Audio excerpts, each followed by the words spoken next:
Aku lelah, aku tidak mengerti berapa lama lagi ini harus berlangsung, dan apa lagi yang kutunggu.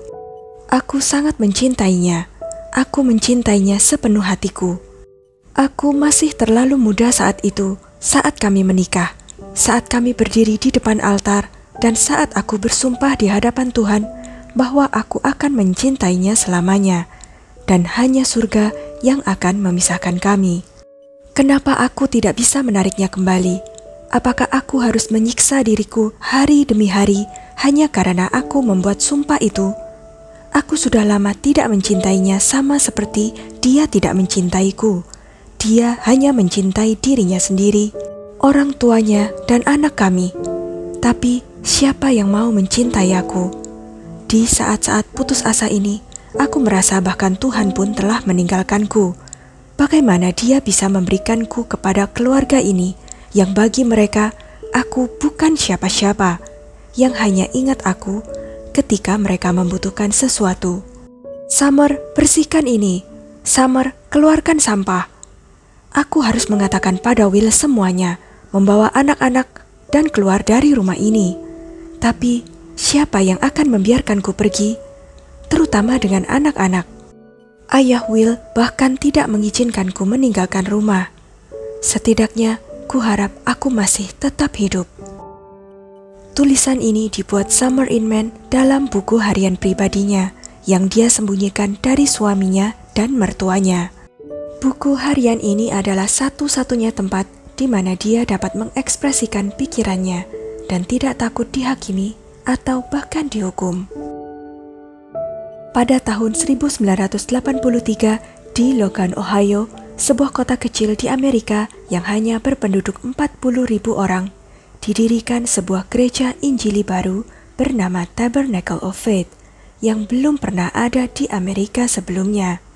Pendiri gereja itu bernama David Oyedepo yang melakukan perjalanan ke kota itu dari Nigeria dan memberitahu jemaat bahwa dia mengadakan pertemuan selama 18 jam dengan Tuhan, di mana Sang Maha Kuasa mengatakan kepadanya bahwa sudah waktunya untuk membebaskan dunia dari penindasan iblis melalui khotbah dan doa. David Oyedepo adalah seorang pengkhotbah yang sangat karismatik, dan itulah sebabnya gereja Tabernacle of Faith menjadi sangat populer di Logan. Di gereja inilah Bill dan Sandra Inman bertemu. Bill yang saat itu berusia 18 tahun melayani dengan memainkan alat musik di gereja pada hari Minggu. Sandra juga menghadiri gereja itu bersama orang tuanya. Bill sangat disukai oleh orang tua Sandra, dan mereka tidak segan-segan mengizinkan Bill untuk menikahi Sandra. Setahun kemudian, Bill dan Sandra memiliki seorang putra yang diberi nama Will. Mengikuti tradisi keluarga, sama seperti ayahnya, di gereja itu pula, ketika Will berusia 17 tahun, ia bertemu dengan seorang gadis berusia 15 tahun bernama Summer Cook. Mereka saling cocok dan membangun hubungan asmara sampai Summer berusia 18 tahun, dan mereka akhirnya menikah. Pada tahun 2004 setelah pernikahan mereka, orang tua Will bersikeras agar Will dan Summer tetap tinggal bersama mereka. Summer tentu saja tidak menyukai gagasan ini, tetapi suaminya sangat bergantung pada ayahnya dan tidak bisa menolaknya, sehingga Summer meninggalkan rumah orang tuanya dan pindah ke keluarga Inman. Pada tahun yang sama, Bill mendirikan gerejanya sendiri dan merombak garasi keluarga yang sebelumnya digunakan sebagai bengkel menjadi gereja dan diberi nama Gereja Inman. Dalam buku harian Summer, dia menulis, "Ayah Will telah banyak berubah. Aku benar-benar tidak mengenalinya." Malam ini saat makan malam keluarga, dia memberitahu kami bahwa dia mendengar suara Tuhan dalam mimpinya dan bahwa dia ingin membagikan wahyu ini kepada orang lain demi kebaikan mereka sendiri. Will sepertinya menyadari bahwa ayahnya menjadi seorang fanatik agama. Aku bahkan melihat Will memutar matanya. Tetapi apa yang bisa dia lakukan untuk menentangnya? Memang bagi sebagian orang seperti Summer, gagasan Bill Inman mungkin tampak seperti khayalan. Tetapi pada kenyataannya, penduduk setempat berbondong-bondong datang ke garasi Bill untuk berdoa, mendengarkan dengan penuh perhatian pidato pemimpin mereka, dan bahkan memberikan sumbangan. Pada tahun 2005, Summer melahirkan putra pertama mereka yang diberi nama Alex. Tetapi tepat setelah bayinya lahir, keluarga itu menyadari bahwa mereka berada dalam kesulitan keuangan yang besar. Di keluarga itu, perempuan dilarang bekerja dimanapun. Mereka diwajibkan hanya melakukan pekerjaan rumah tangga. 4 orang dewasa dan 1 bayi tidak dapat hidup hanya dengan sumbangan dari umat paroki dan pekerjaan paruh waktu yang jarang dilakukan Will. Di rapat keluarga, Bill mengatakan mereka akan segera pindah ke Florida.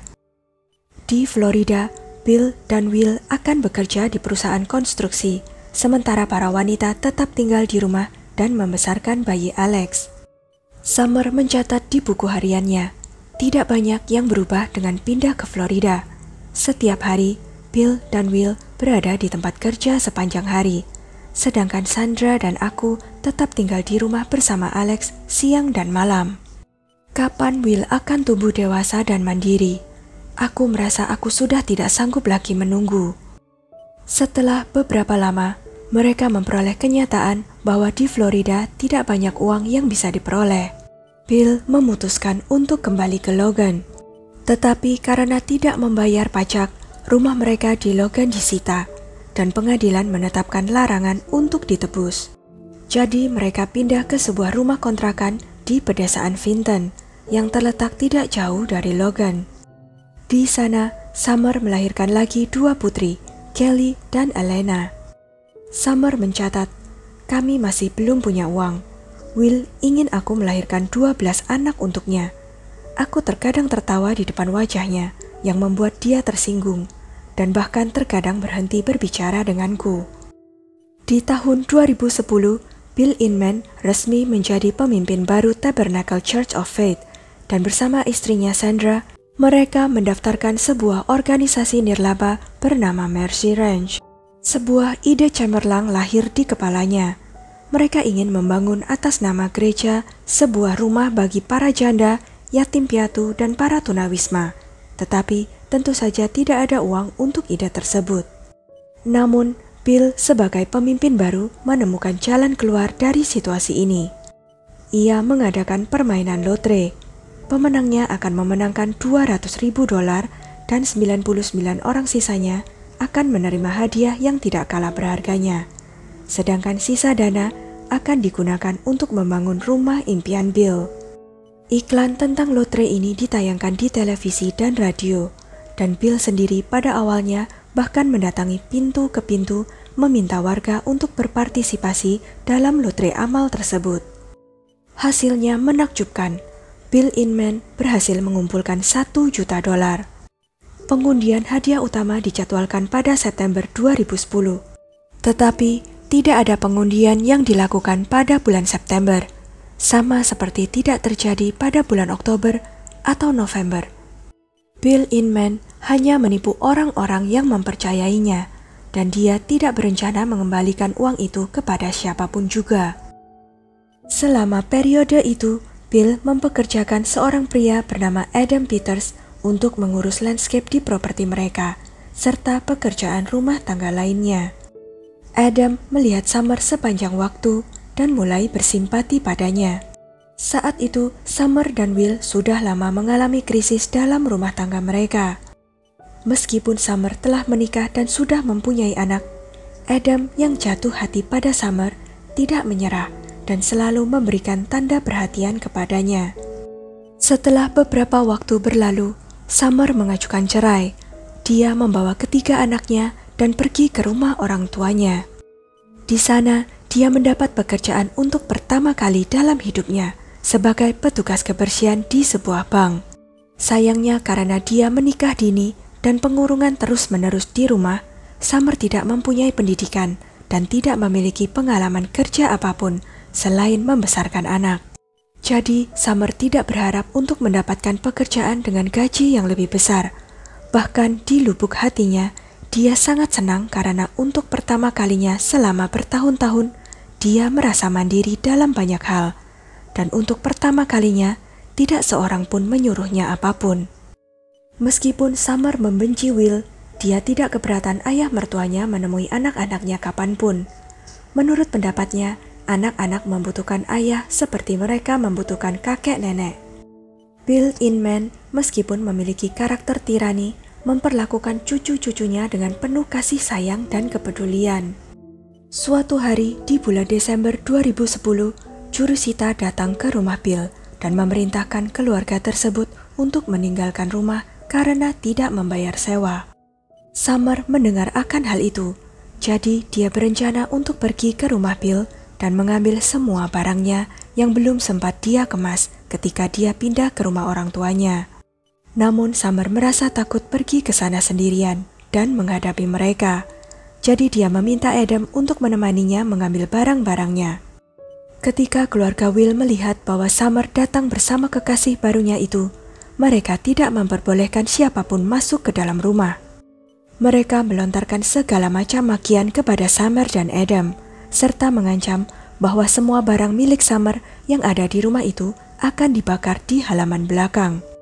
Bahkan polisi yang ada di sana tidak dapat membantu dalam konflik tersebut, karena Will akan menyerang dan memukul polisi yang mendekat.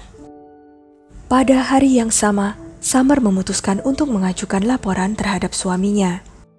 Di dalamnya, Summer menjelaskan bahwa Will berubah setelah menikah. Will menjadi pemegang kendali penuh atas hidupnya, termasuk telepon, SMS, dan emailnya. Will bahkan mengontrol jam makannya, seberapa banyak dia perlu makan, berapa lama waktu yang dihabiskan untuk mandi, dan berapa banyak waktu boleh berada di luar ruangan. Secara berkala, Will akan mengambil ponselnya, dan Summer bisa kehilangan kontak dengan siapapun selama seminggu, bahkan dengan orang tuanya sendiri. Will juga mengaku kepadanya bahwa dia akan mencari istri kedua, dan tanpa menutupinya, Will mendaftar di situs kencan, di mana dia memposting foto-foto intim dirinya, dan secara terbuka bertukar pesan dengan wanita lain.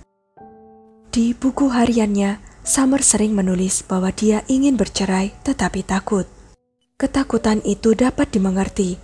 Will telah memperingatkannya berkali-kali bahwa jika Summer menceraikannya, dia akan menembaknya.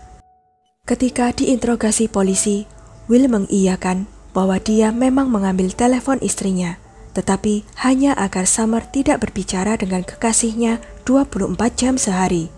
Will juga membenarkan bahwa dia selalu mengatur makanan Summer, tetapi hanya karena dia peduli tentang kesehatannya. Jawaban itu tampaknya sulit dipercaya oleh polisi, dan kemudian mereka melarang Will untuk mendekati mantan istrinya, dan dia juga menerima denda dalam masa percobaan untuk perilaku ini. Orang tua Will tidak dapat mengabaikan hal itu. Mereka menganggap hukuman itu sebagai pelecehan terhadap putra mereka. Setelah itu, Will dan orang tuanya menulis laporan yang ditujukan pada Adam Peters.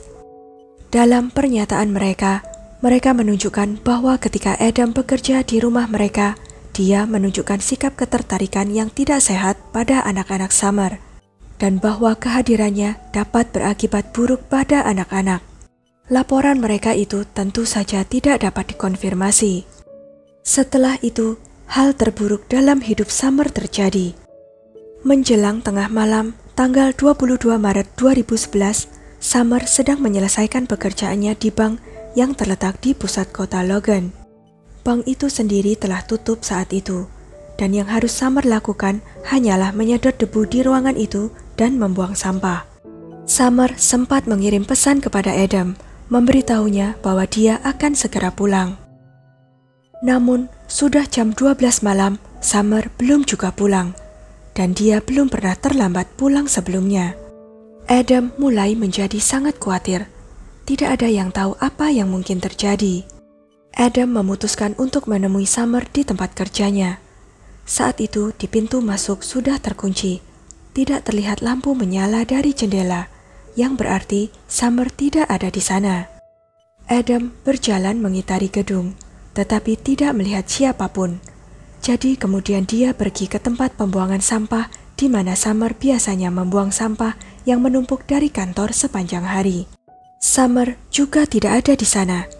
Tetapi di dekat tempat sampah, Adam menemukan barang-barang Summer, dompetnya, ponselnya, dan juga terdapat jaket merahnya yang tergeletak di rumput agak jauh dari barang-barangnya. Adam kemudian segera menghubungi polisi. Polisi tiba dan melakukan pemeriksaan barang-barang, kemudian menginterogasi penjaga keamanan bank itu. Mereka mengatakan bahwa Summer sudah pulang lebih dari 1 jam yang lalu dan mereka tidak melihatnya lagi. Beberapa saat kemudian, 3 orang berjalan mendekati polisi yang sedang melakukan pemeriksaan. Ternyata mereka adalah saksi penculikan Summer. Malam itu, 2 wanita pergi keluar untuk jogging malam, dan meskipun hari sudah gelap, mereka melihat sebuah mobil Ford putih melaju ke arah bank. Lalu 2 pria bertopeng hitam keluar dan mendorong wanita yang berteriak itu ke kursi belakang. Saat wanita itu berteriak, saksi mata lain berlari ke arah mobil itu dan mencoba menyelamatkannya. Tetapi wanita pirang di belakang kemudi menyemprot wajahnya dengan kaleng spray, dan orang itu terjatuh. Mobil penculik itu melaju pergi. Para saksi tersebut tidak memiliki telepon genggam, jadi mereka segera berlari ke kantor polisi terdekat untuk melaporkan kejadian tersebut. Petugas polisi yang bertugas hanya menertawakan cerita mereka, berpikir bahwa wanita-wanita itu telah mengada-ada. Siapa yang mau menculik seorang petugas kebersihan bank dengan kantong sampah di tangannya? Tetapi ternyata cerita mereka memang benar adanya. Dan karena kelambanan polisi, menjadi sulit untuk menemukan Summer. Karena Logan adalah kota kecil, berita penculikan Summer oleh 3 orang tak dikenal menyebar ke seluruh kota dalam semalam. Di pagi hari, warga proaktif telah membentuk kelompok untuk mencari wanita itu. Mereka memeriksa taman, rumah kosong, dan gudang-gudang yang terbengkalai, tetapi Summer tidak ditemukan dimanapun. Seminggu sebelum Summer menghilang, Will mencoba menggugat pembayaran tunjangan anaknya. Sesuai dengan perintah pengadilan, Will seharusnya membayar $150 setiap bulan untuk masing-masing anak. Tetapi karena gaji bulanannya hanya $500, dia meminta agar tunjangan dikurangi menjadi $150 untuk total ketiga anaknya. Will juga meminta hak asuh penuh atas anak-anaknya, tetapi hal ini ditolak oleh pengadilan. Sebab Summer tidak berhubungan dengan siapapun karena kehidupannya terisolasi sebelumnya, kecurigaan polisi hanya jatuh pada keluarga Bill. Bill, Sandra, dan Will ditemukan sedang berada di rumah ibu Bill di kota sebelah. Ketiganya mengatakan bahwa mereka belum mendengar apapun tentang hilangnya Summer, dan pada hari penculikan mereka berada di Cleveland, di mana mereka ingin mencari rumah baru. Tetapi sayangnya, mereka tidak pernah sampai di sana karena mobil mereka mogok. Khawatir mereka bisa terjebak di jalan raya yang sepi sampai pagi hari, mereka memutuskan untuk kembali lagi ke Logan. Kerusakan mobil tidak dapat dibuktikan atau disangkal, tetapi saat penyelidikan, polisi melihat mobil Ford putih di halaman rumah mereka, sama seperti yang digambarkan oleh para saksi penculikan. Pada saat itu, alat pelacak GPS diambil dari mobil itu. Saat pemeriksaan, ditemukan bahwa GPS itu telah dimatikan selama periode penculikan Summer. Polisi juga memeriksa ponsel keluarga Inman yang mengungkapkan bahwa keluarga tersebut tidak meninggalkan Logan malam itu. Polisi juga segera menerima informasi tambahan bahwa pada jam 7:30 keesokan paginya setelah hilangnya Summer, mobil Ford putih itu terlihat mampir ke tempat cuci mobil, di mana mereka bertiga sedang mencuci kering bagian interior mobil itu. Setelah informasi itu, ketiganya langsung dibawa dan ditahan untuk diinterogasi. Bill sewaktu dibawa pergi oleh polisi berteriak kepada ibunya yang sudah lanjut usia bahwa mereka tidak bersalah atas apapun dan bahwa itu adalah pekerjaan iblis yang melawan dia dan umat parokinya. Di kantor polisi, ketiganya mengulangi cerita yang sama. Namun ketika menjadi jelas bahwa mereka tidak memiliki alibi dan menghadapi eksekusi, Sandra berinisiatif untuk menanggung semua tuduhan.